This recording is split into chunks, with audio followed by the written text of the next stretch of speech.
Espera aí, deixa eu pôr aqui. Bom, olha só. O artigo 28 do CPP, ele foi devidamente alterado pela Lei 13.964 de 2019. Então, a nova redação do artigo 28 é a seguinte, deixa eu pôr aqui para vocês terem acesso ao que está no artigo 28. Olha só. O artigo 28 do CPP, ele vai dizer o seguinte: ordenado o arquivamento do inquérito ou de quaisquer elementos informativos da mesma natureza, o órgão do MP comunicará a vítima ao investigado e à autoridade policial e encaminhará os autos à instância de revisão ministerial para fins de homologação na forma da lei. Essa é a nova redação do artigo 28 do CPP, dada pela Lei 13.964 de 2019. Se a vítima ou seu representante legal não concordar com o arquivamento do inquérito, poderá, no prazo de 30 dias do recebimento da comunicação, submeter a matéria à revisão da instância competente do órgão ministerial, conforme dispuser a lei orgânica. E nas ações penais relativas a crimes praticados em detrimento da União, dos Estados e municípios, a revisão do arquivamento do inquérito poderá ser provocada pelo chefe do órgão a quem couber a sua representação. Essa é, hoje, a redação do artigo 28 do CPP. Acontece que essa nova redação não está em vigor. Ela está suspensa por decisão do ministro Luiz Fux, ok? Então, hoje, essa redação não está ainda sendo aplicada porque ela está suspensa por decisão do ministro Luiz Fux. Então, significa dizer que como que a gente vai estudar arquivamento de inquérito? Exatamente como estudávamos antes da entrada em vigor das novas alterações promovidas pelo pacote anticrime no Código de Processo Penal, no artigo, de acordo com a Lei 13.964, tá ok? Porque o artigo 28 está com a sua aplicabilidade suspensa. Então, não considerando o artigo 28 do CPP atual, a gente vai considerar qual é a redação que a gente vai considerar? A do artigo 28 do CPP, anterior à alteração dada pela Lei 13.964. E qual é a redação dada pelo artigo 28 do CPP? Se o órgão do MP, ao invés de...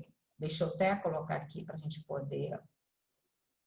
Se o órgão do MP, ao invés de apresentar a denúncia, requerer o arquivamento do inquérito ou de quaisquer peças de informação, o juiz, no caso de considerar improcedente as razões invocadas, fará remessa do inquérito ou peças de informação ao procurador-geral. E este oferecerá a denúncia, designará outro órgão do MP para oferecê-la ou insistirá no pedido de arquivamento, ao qual só então estará obrigado o juiz a atender. Então, eu quero que você perceba o seguinte, olha, vamos aqui fazer um esqueminha, tá? Para você entender como isso vai funcionar. Vamos colocar isso aqui, procedimento do arquivamento do inquérito, olha aqui. Delegado de polícia conclui o inquérito, ok? Ele conclui o inquérito, faz um minucioso relatório nos termos do artigo 10 do CPP. Ao concluir o inquérito, ele vai ter que fazer um minucioso relatório. Se houver testemunhas que não puderam ser ouvidas na fase do inquérito, ele pode indicar testemunhas para serem ouvidas na forma do artigo 10, parágrafo 2º do CPP, ok? Ele conclui o inquérito, ele indica as testemunhas e, após concluir esse inquérito, o que ele, delegado, vai fazer? Ele vai encaminhar os autos do inquérito ao juiz competente. ok? Ele encaminhará os autos ao juiz competente. Ele escolhe quem é o juiz competente? Não, isso é feito por distribuição. Ele encaminha os autos ao juiz competente e o juiz competente faz o quê? Verifica se o crime apurado foi um crime de ação penal pública ou de ação penal de iniciativa privada. Se o crime apurado foi de ação penal de iniciativa privada, o juiz vai determinar que esse inquérito fique aguardando em juízo a manifestação de vontade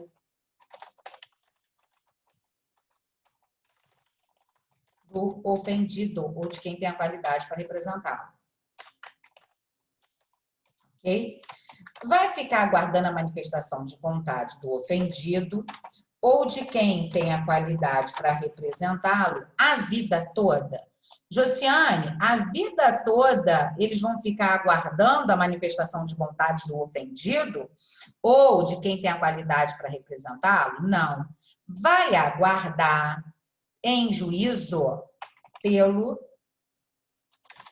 prazo decadencial de 6 meses, que conta-se do dia do conhecimento da autoria. Então, vai ficar aguardando em juízo por quanto tempo? Por 6 meses, contando do dia do conhecimento da autoria. Vai aguardar em juízo a manifestação de vontade do ofendido. A vida toda não, pelo prazo decadencial de 6 meses. Se nesse prazo o ofendido resolver agir, ótimo. Se o ofendido resolver agir,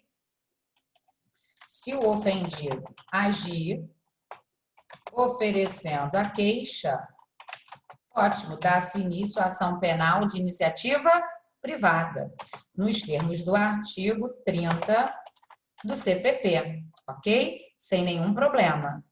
Mas ele pode simplesmente não agir. E se o ofendido não agir? Se ele ficar inerte? Se ele não agir e passar o prazo decadencial de 6 meses, então ele perde o prazo, vai acontecer a perda do direito de ação pelo decurso do prazo. O juiz, nesse caso, vai declarar extinta a punibilidade pela decadência, ok? É isso que vai acontecer se o crime for de ação penal de iniciativa privada. Fica lá aguardando. O ofendido age, oferece a queixa de iniciação. Ótimo. O ofendido não agiu, se nada fizer, declara-se extinta a punibilidade pela decadência, já que o crime é de ação privada, ok? Josiane, se o ofendido pedir arquivamento, o ofendido não pode pedir arquivamento. Se ele pedir arquivamento, vai se entender que ele está renunciando o direito de ação. Agora, e se o crime for de ação penal pública incondicionada ou ação penal pública condicionada? Aí tudo muda. Porque se o crime é de ação penal pública incondicionada ou condicionada, o titular é o Ministério Público, que vai ter o prazo de o MP, o titular da ação, ele vai ter o prazo de 5 dias para agir se ele vai ter 5 dias para agir se o investigado estiver preso. E ele vai ter 15 dias para agir se o investigado estiver solto, ok? O MP vai ter esse prazo nos termos do artigo 46 do CPP. E aí, então, nesse prazo, o MP vai poder tomar as seguintes atitudes, tá? Na verdade, ele vai poder tomar aqui 4 atitudes distintas, tá? Nesse prazo, o MP vai oferecer denúncia se ele verificar que está diante de indícios de autoria e prova da materialidade suficiente. Aí ele vai denunciar, ok?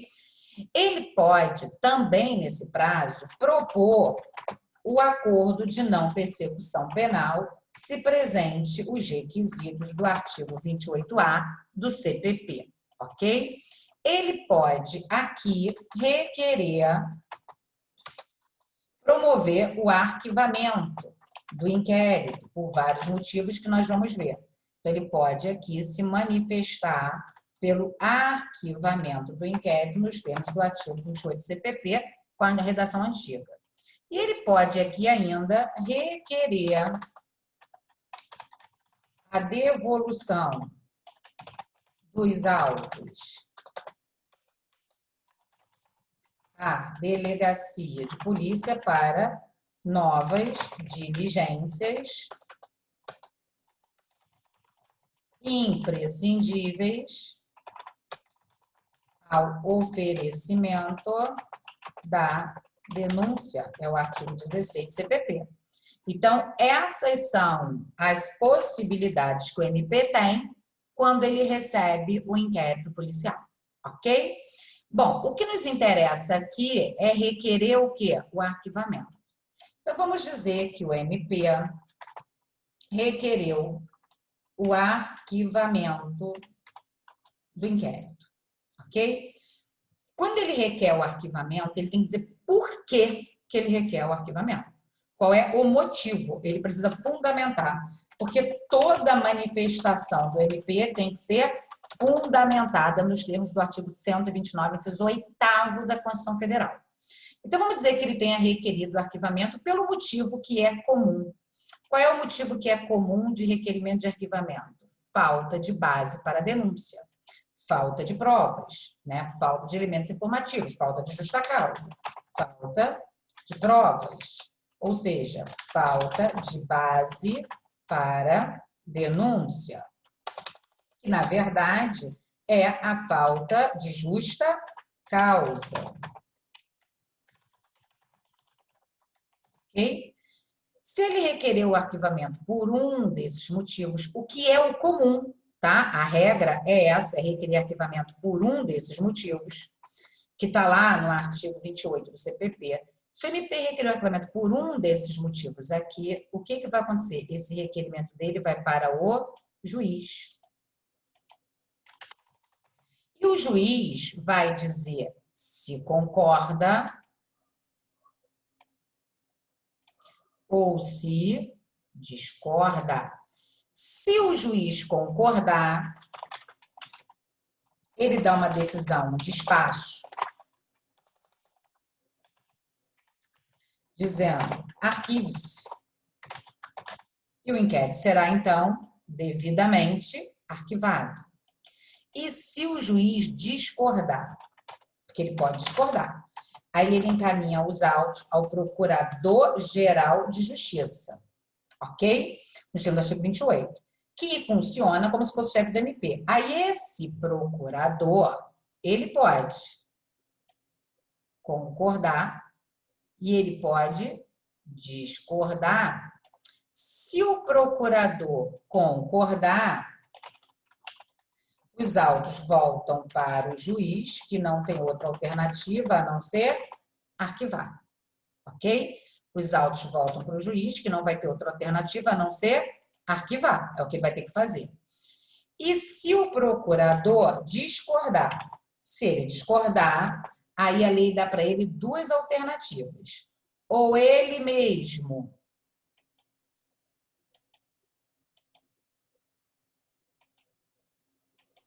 denuncia, ou ele mesmo oferece. Ele vai oferecer a denúncia, ou ele vai designar outro órgão do MP para denunciar.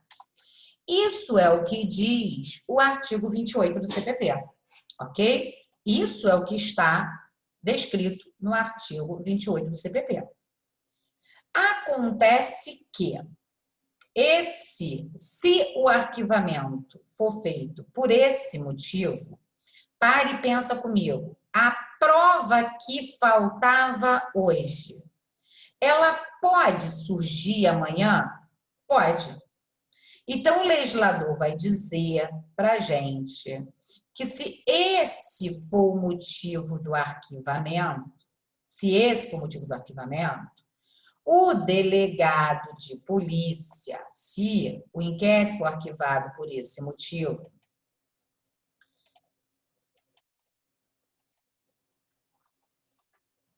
o delegado de polícia poderá proceder a novas pesquisas se tomar conhecimento de novas provas. Então, se esse for o motivo do arquivamento, o delegado de polícia, ele poderá tomar conhecimento de novas provas e proceder ao quê? A novas investigações, tomar conhecimento de novas provas. Então, quando esse aqui é o motivo do arquivamento, o delegado poderá proceder. Se o delegado poderá proceder a novas pesquisas, se tomar conhecimento de novas provas, nos termos do artigo 18 do CPP, o que a gente vai verificar? É possível que esse inquérito acabe sendo o quê? Desarquivado. E aí o MP que requereu o arquivamento, se verificar que surgiu nova prova, se surgir a nova prova e ela for substancialmente nova, o MP poderá, com base nessa nova prova, oferecer a denúncia. É o que diz a súmula 524 do STF. Ele poderá oferecer denúncia se surgir novas provas. Então, arquivado o inquérito, surgiu nova prova, pode sim o MP oferecer denúncia. Porque arquivado o inquérito por falta de prova, o delegado pode prosseguir nas investigações e surgir nova prova, o MP pode denunciar. Então, o despacho judicial que manda arquivar por falta de prova, o arquivamento por falta de prova não faz coisa julgada. Então, o arquivamento por falta de prova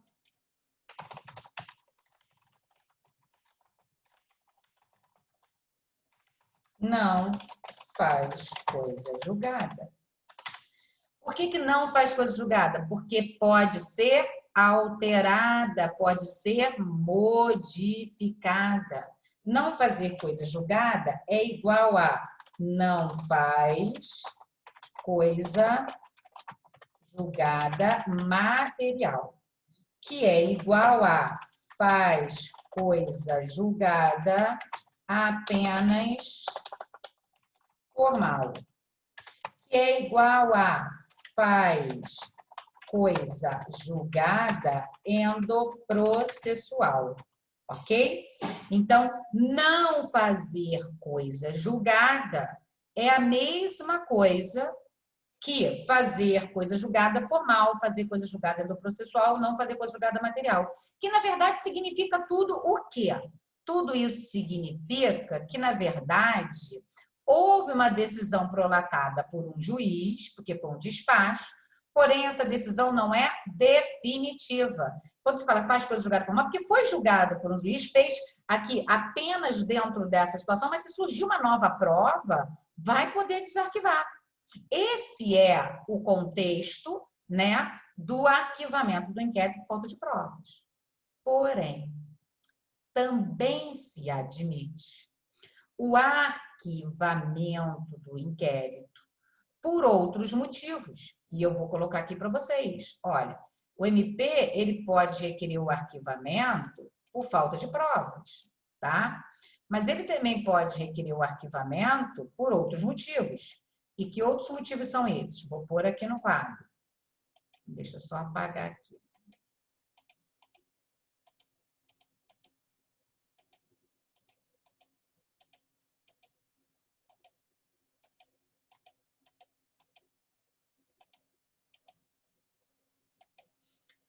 Vamos aqui imaginar que o MP, ele requereu, pode requerer o arquivamento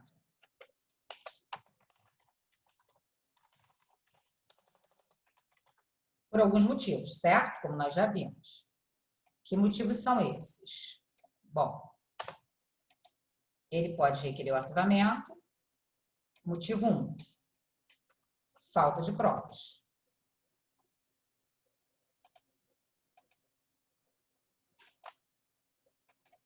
Já vimos qual é a consequência, ok?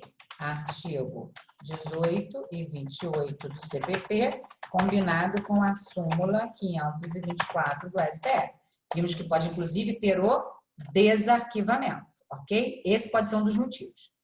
Mas ele também pode requerer o arquivamento por outros motivos. Que outros motivos? Ele pode requerer o arquivamento por, diz a doutrina, porque está presente uma causa extintiva de punibilidade. Imagine que o MP receba o inquérito e o crime já esteja prescrito. Ele vai poder denunciar? Não, porque já está extinta a punibilidade do agente. E ninguém pode ser denunciado quando já extinta a punibilidade, ok? Ele pode requerer o arquivamento porque por esse fato o agente já foi julgado e, em regra, ninguém pode ser julgado mais de uma vez pelo mesmo fato. E ele pode requerer o arquivamento porque o fato não constitui crime, ou seja, trata-se de fato atípico, ok? Se o fato é atípico, se está presente uma causa extintiva de punibilidade, ou se o fato já foi julgado, o MP não vai poder denunciar o agente, ok? Por quê? Porque já está extinta a punibilidade, porque já foi julgado, porque o fato é atípico. Então, quando ele requer o arquivamento nesse caso, o juiz vai dizer se concorda ou se discorda. Vamos imaginar que o juiz tenha concordado. E se discordar, vai sempre para o procurador-geral, tá? A consequência é a mesma. Vamos dizer que o juiz tenha mandado arquivar, tenha determinado o arquivo-se. Seja antes de ouvir o procurador ou depois, mandou arquivar.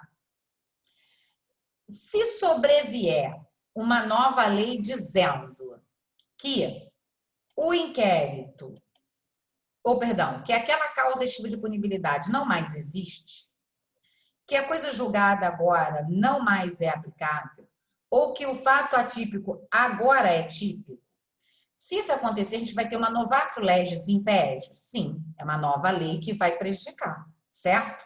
E se essa nova lei vai prejudicar, ora, ela retroage? Claro que não, ela não retroage.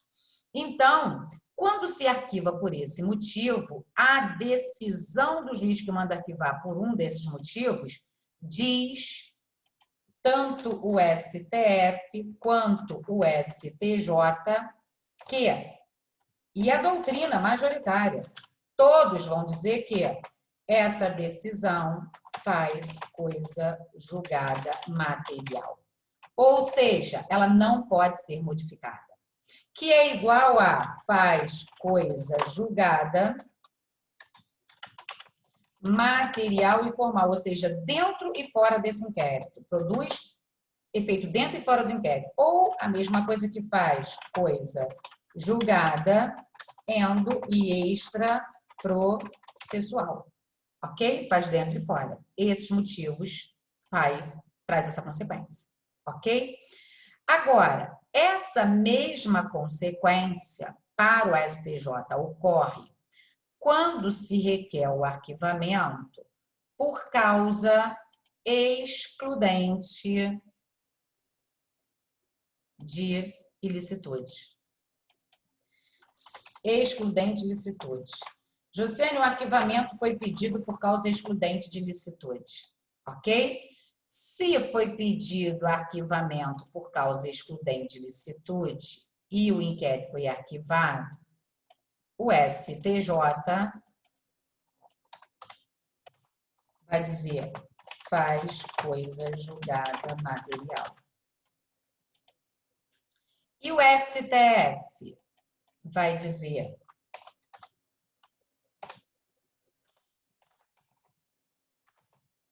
faz coisa julgada formal. Ou seja, é a mesma coisa que não faz coisa julgada. Então, eles entendem de forma distinta quando o motivo for causa extintiva de causa excludente de licitude. Para o STF, não faz coisa julgada formal, material, só formal, pode vir a ser desarquivado. Se no decorrer, enquanto o crime não prescrever, surgir alguma prova de que o agente não estava amparado numa causa excludente de licitude.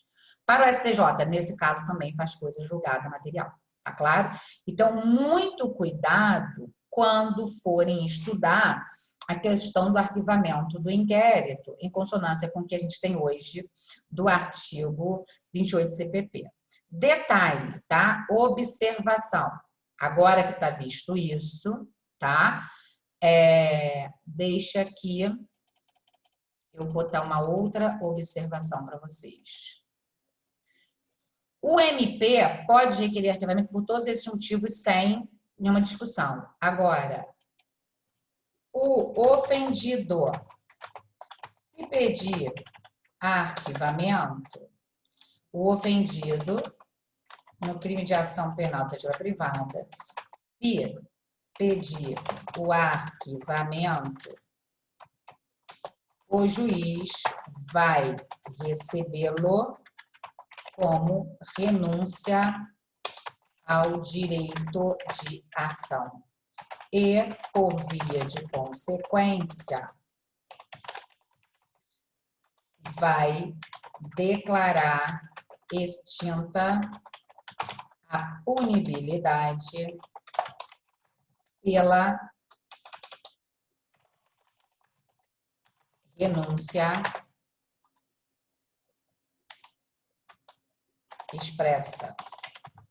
Ok? Então, o ofendido no crime de ação privada pode requerer o arquivamento? Ele até pode, só que não vai ser recebido como arquivamento.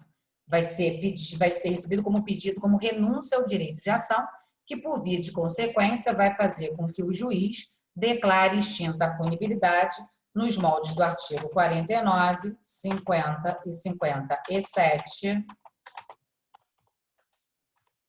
do CPP, combinado com artigo 107, inciso 5 do CP, ok? Vai ser considerado renúncia ao direito de queixa, tá ok? Agora, o investigado, o indiciado, pode pedir arquivamento? Não.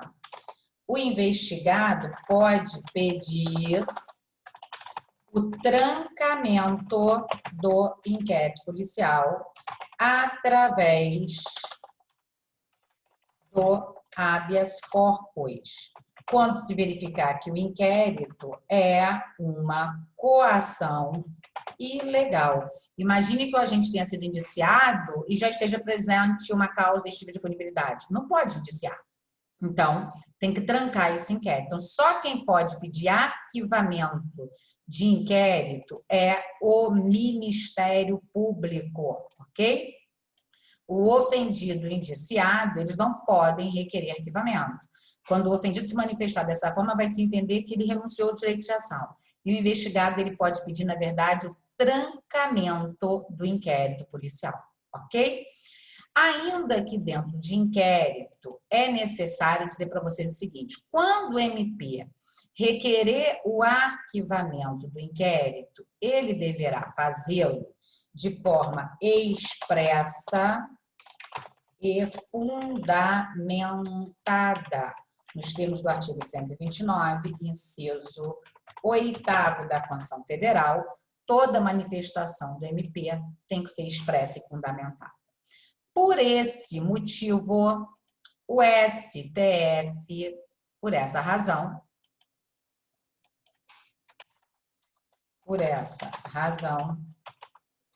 a jurisprudência do STJ e do STF não admitem o arquivamento implícito, ok? Exatamente pelo simples fato do legislador constituinte dizer que a manifestação do MP para requerer o arquivamento tem que ser expressa e fundamentada, os tribunais superiores não admitem o arquivamento implícito, ok? A jurisprudência não tem admitido o arquivamento implícito, considerando exatamente o fato de que para o MP requerer o arquivamento tem que ser de forma expressa e fundamentada, de forma que isso vai de contra ao que seria feito de forma tácita ou implícita, ok? Bom, isso era o que nós tínhamos que falar a respeito do arquivamento do inquérito. Outro detalhe, outra observação aí do STF e também do STJ.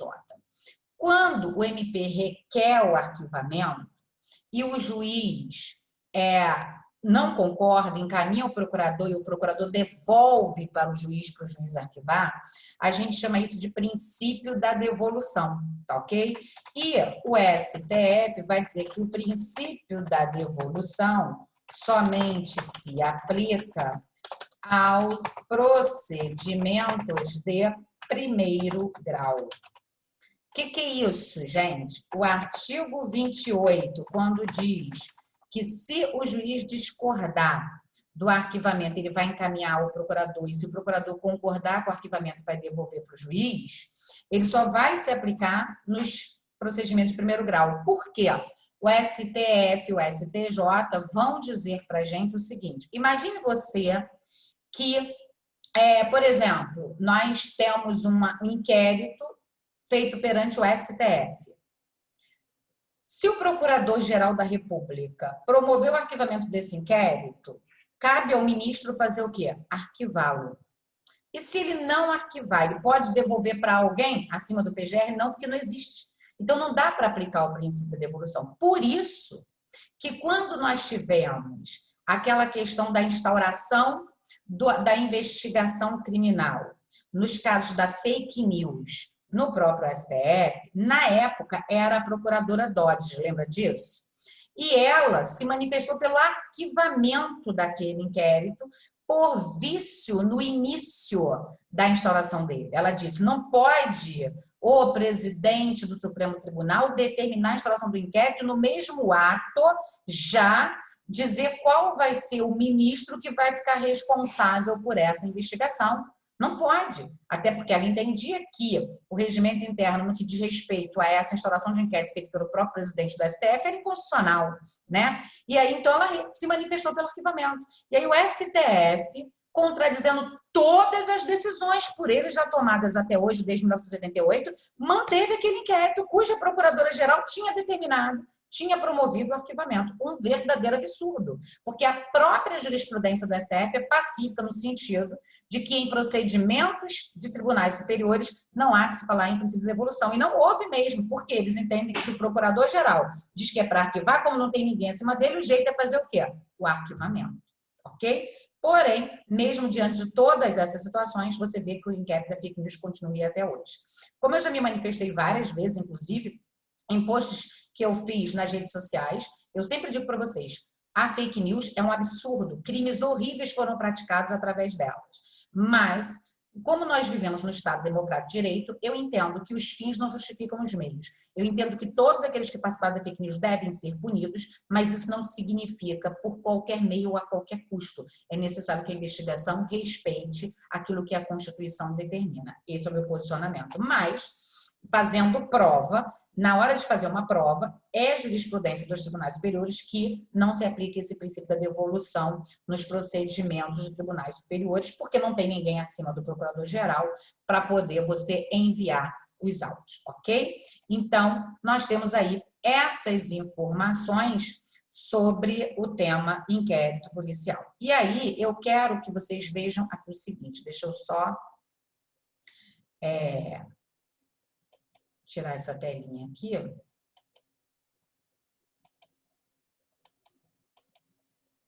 Para a gente poder passar para a próxima. Olha só, na Justiça Estadual, a gente vai ter aqui que o MP requereu o arquivamento, na forma do artigo 28, se o juiz concordar, despacha arquivando, se o juiz discordar, remete os autos ao procurador-geral. Se o procurador de justiça, procurador-geral, perdão, procurador de justiça concordar com o arquivamento, ele devolve o juiz para o juiz arquivar.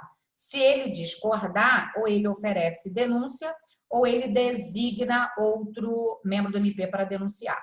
Então, aqui no artigo 28, acontece o que eu acabei de falar para vocês. O que eu acabei de falar com vocês? Aqui no artigo 28, nós temos a consagração do princípio da devolução.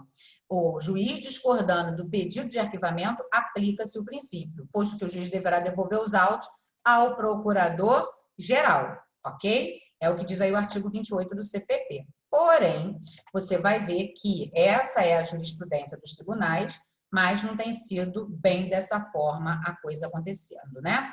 Bom, de qualquer jeito, eu quero explicar para vocês o seguinte. A regra é o que está no Código de Processo Penal. Porém, nós temos arquivamento de inquérito também no âmbito federal. E lá na Justiça Federal, você não vai ter Procurador-Geral de Justiça. Lá no lugar do Procurador-Geral de Justiça, você vai ter o Ministério Público Federal, que é o Procurador da República. Então, se o Procurador da República, lá na primeira instância, ele concordar com o arquivamento, o juiz devolve para o juiz arquiva. E se ele discordar, aí lá ele não vai remeter os autos ao Procurador-Geral de Justiça, porque lá não tem. Lá ele vai remeter os autos ao MPF o MPF vai remeter os autos à Câmara de Coordenação e Revisão, tá? Então, na Justiça Federal, não se fala em envio dos autos ao Procurador-Geral. Se o Procurador da República, que é o mesmo que promotor de justiça no âmbito estadual, requerer o arquivamento, vai para o juiz. Se o juiz concordar, arquiva. Se o juiz discordar, encaminha ao PGJ, na Justiça Estadual. E na Justiça Federal? Na Justiça Federal, o juiz discordando do arquivamento, ele encaminhará a CCR. O que é CCR? É a Câmara de Coordenação e Revisão do Ministério Público Federal. Se a Câmara de Coordenação e Revisão concordar com o arquivamento, volta para o juiz, que não tem outra alternativa a não ser arquivar. E se ela discordar, aí ela mesma oferecerá a denúncia ou designará outro procurador. É conforme prevê a Lei Complementar número 75 de 93, no que diz respeito à Justiça Federal, ok? Bom, tudo isso nós falamos para responder essa questão que a gente está estudando, a questão número 4 da nossa aula de inquérito policial, que vai dizer: Lino foi indiciado por tentativa de homicídio. Após remessa dos autos ao órgão do MP, o promotor de justiça requereu o arquivamento do inquérito em razão da conduta de Lino ter sido praticada em legítima defesa, o que foi acatado pelo juízo criminal competente. Nessa situação, de acordo com o STF, o ato de arquivamento com fundamento na jurisdição faz coisa julgada formal e material, o que impossibilita o desarquivamento pelo parquê, ainda que diante da existência de novas provas. Errada. Por quê? Porque, como nós acabamos de estudar, esse é o posicionamento do STJ e não do STF. Portanto, a nossa questão de número 4 está errada. O nosso gabarito aí ficou errado, ok? Entendemos? Bom, se tiver dúvida, já sabe, manda a perguntinha que eu respondo, ok? Vamos para a próxima? Vamos lá.